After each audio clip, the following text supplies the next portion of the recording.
The war in Gaza shows no sign of ending, and the situation has reached another flashpoint. For the second day in a row, Israel has intensified its bombardment across the Gaza Strip, ignoring growing pressure from the United States and the international community to halt its campaign. As night fell over Gaza City, the sound of explosions echoed once again through the sky. Fire and dust clouds filled the horizon, with emergency sirens wailing in the distance. Entire blocks, already reduced to rubble in previous strikes, were hit again, leaving civilians with nowhere safe to go. Reports from local hospitals describe a night of horror, and casualty numbers continue to rise, dozens killed and hundreds more injured. Among the dead are children, doctors, and journalists.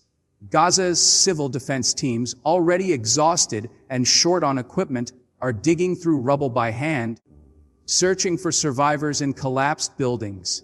Despite mounting calls from world leaders to stop the bombing, Israel's government insists it is targeting Hamas command structures and underground tunnel systems. The Israeli Defense Forces have confirmed more than 100 airstrikes in the past 48 hours, hitting what they claim are high-value military targets. But witnesses on the ground tell a different story, one of chaos and civilian devastation. Apartment complexes, schools used as shelters, and even makeshift hospitals have been struck. Many areas that were previously declared safe zones are now smoldering ruins.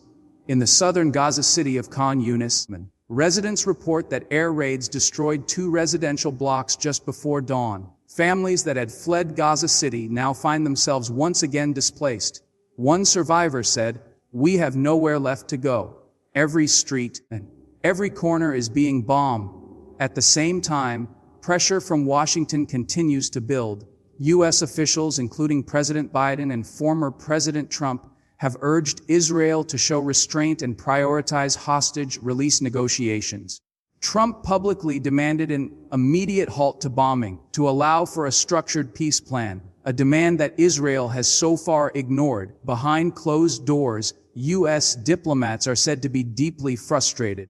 Intelligence officials warn that continued bombings could undermine ongoing peace efforts and derail hostage release talks. The State Department has emphasized that Israel risks losing global support if civilian deaths continue at this scale. However, within Israel's leadership, divisions are emerging. Prime Minister Netanyahu faces mounting criticism from his own cabinet, some ministers pushing for total elimination of Hamas at any cost, while others warn that Israel's international image is deteriorating rapidly. The Israeli public, too, is divided. Families of hostages held in Gaza have staged protests outside government buildings, demanding a ceasefire and a deal to bring their loved ones home alive. Meanwhile, the humanitarian crisis inside Gaza has reached a breaking point. Fuel shortages have shut down hospitals. Doctors are performing surgeries without anesthesia. Entire neighborhoods lack clean water and food. Humanitarian convoys are waiting at border crossings, but frequent bombardments make deliveries nearly impossible. Aid groups warn that Gaza's population, already displaced and traumatized, faces starvation and disease outbreaks if bombing continues. Relief workers describe scenes of desperation, children scavenging for food, families living in the open without shelter, and overworked medical staff trying to save lives amid total chaos. Despite the devastation, the Israeli army says this phase of the operation is necessary to prevent Hamas from regrouping. Military spokespeople claim that precision-guided munitions are being used to minimize civilian casualties, though independent observers dispute these claims. International reaction is increasingly critical. European nations, including France and Spain, have called for an immediate ceasefire. The United Nations has urged both sides to return to negotiations, warning that Gaza's infrastructure is collapsing. Arab countries like Egypt, Jordan, and Qatar are stepping up mediation efforts, but the lack of trust between Israel and Hamas remains a major obstacle. Regional tensions are also rising. Lebanon's Hezbollah has increased rocket fire along the northern Israeli border. In the Red Sea, Iran-backed militias have threatened to intervene if Israel continues its offensive. These developments risk widening the conflict beyond Gaza, turning a local war into a regional crisis. On the ground in Gaza, the situation grows more desperate with each passing hour. Many families have lost their homes multiple times since the start of the war. Those who survive the night face another day of fear, hunger, and uncertainty. Communication blackouts are frequent, leaving many unable to contact relatives or call for help.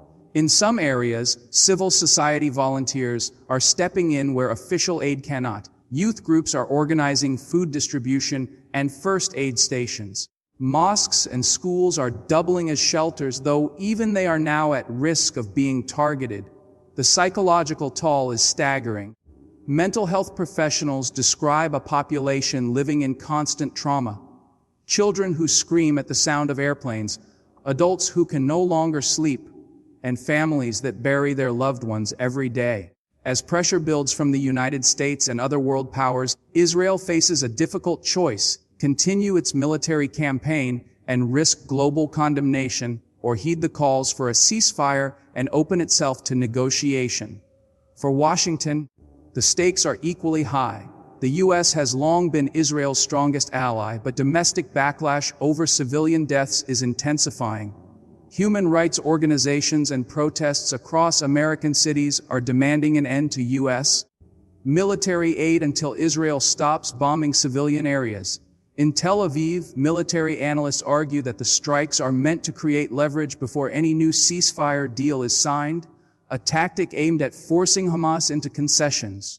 But for the people of Gaza, that strategy means more destruction, more death, and more uncertainty. As this second day of intensified bombardment comes to a close, smoke still rises from Gaza's skyline. Drone footage shows flattened neighborhoods, burning streets, and the glow of fires reflecting off broken concrete.